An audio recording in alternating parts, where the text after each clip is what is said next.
Before beginning every painting, I always put down a ground of a red and orange mixed wash. Most traditional landscape artists will do this step. When I'm done that, I will paint the bottom edge black. My favorite brand is Golden Fluid Acrylics. Stay tuned for the rest of this painting. It's going to be a beautiful Kamloops landscape. Day 2 of working on the Kamloops commissioned landscape. So I start out with my lines, basically like the underdrawing, the underpainting, and I just really rough it out with a brush. It's a lot like drawing with a brush, and I use my darkest dark, which is dioxazine purple. It's a difficult word to say, but that's my darkest dark. I don't ever actually use black because black flattens a painting, so I'll use purple. And so my undertones and my underpainting always are dark purple or a dark phthalo blue, depending on if I want it to be a softer dark. But I really like intense contrast in my paintings, so that's what I go for to create that contrast, a nice dark purple. Thanks for joining me on this journey, and stay tuned for the updates as I continue to paint this Kamloops landscape. D3 of working on the Kamloops commissioned landscape. I always start with the background and move down like background, foreground. So I start with my sky and move all the way down into the foreground. So right now I'm working on the sun and the texture that the light creates as it bounces off my bubblegum clouds. I'm going over top of my clouds with like a pink wash to increase the intensity of the pinks and the lavenders and the purples. I like to have really bubblegummy looking clouds. It's a surreal sort of impressionistic landscape, and that's what I like. I like really vibrant colors, so I had to go back in and intensify those colors. Then I outline it with a thin brush to get these, just the shapes are more defined and pop out. It has more of a graphic quality. And you can do that or don't. It's just, this is how I work. I like to create defined shapes using line. And a lot of artists say don't do that, it flattens the image, but I like a graphic quality, and I like texture, and I like mark making. Turns out over Christmas I didn't get any painting done. Everybody in my house got that flu that's going around, so Merry Christmas to everyone when you get sick. And I even had to cancel Christmas dinner, which was a total bummer. Despite that, I got back at it, and here's where I left off. Day 8 of working on the Kamloops commissioned landscape. Sometimes it's the tiny little details that just get me, that really satisfy. Making little twigs under a bush, or the tiny feathers that are on the birds in the foreground. Little Chukar bird, I have to mention, I've never actually seen in real life, so I really hope I'm capturing it. I've got a lot of reference images, but sometimes you just never know if you're capturing something right.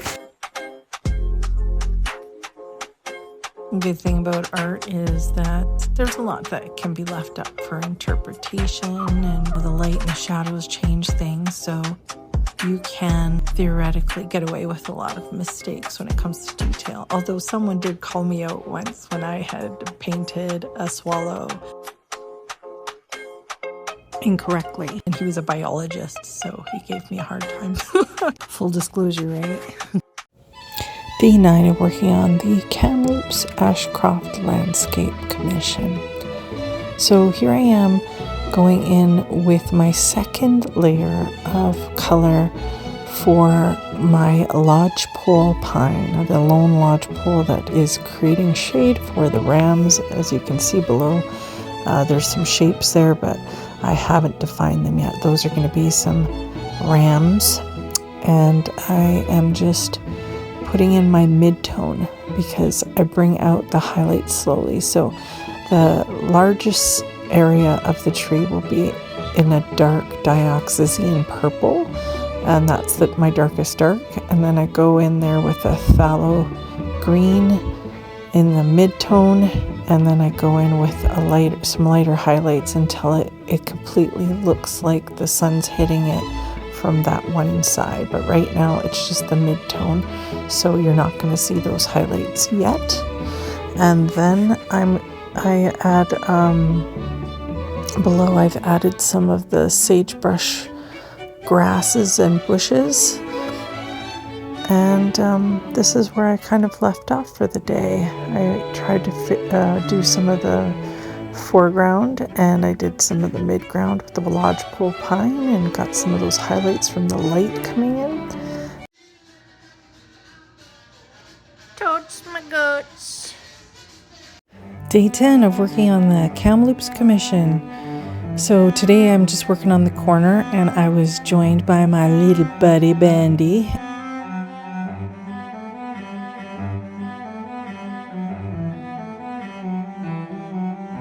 Here I am just putting in the highlights of the little bushes that I've put in front, the sagebrush that is common all along the Okanagan. I'm just bringing out the light that is hitting. It's a bit diffused in the back here. I'm using a very fine brush to bring in some detail on the edges of the lodgepole pine branches, so that you can really see that there is the semblance of the pine needles. Since it's in the mid to foreground, more detail has to be defined. Somebody recently asked me, how long do each of these sessions take? How long do you spend painting a day when you work on this work? And it's about 4-hour sessions per video. So I'm really condensing it, but over the course of this painting so far, it's been 10 sessions, and that's 40 hours of work. So by the end of it, it'll probably be about 50 hours of work altogether. I ended off the day with that corner completed, and I'm going to tackle the bird next, I think. So here I am going and doing the aforementioned highlights where the sun hits on that right-hand side of the lodgepole pine. The sun is mostly hitting the top of the tree, so that's where you'll see the most light. And as you get farther down the tree, it is a lot less of light is hitting those spots, because the light gets diffused through bushes, through the hills, and it just doesn't have as much reach. So you have to take that into consideration, that the brightest point will be the tip of the top of the pine.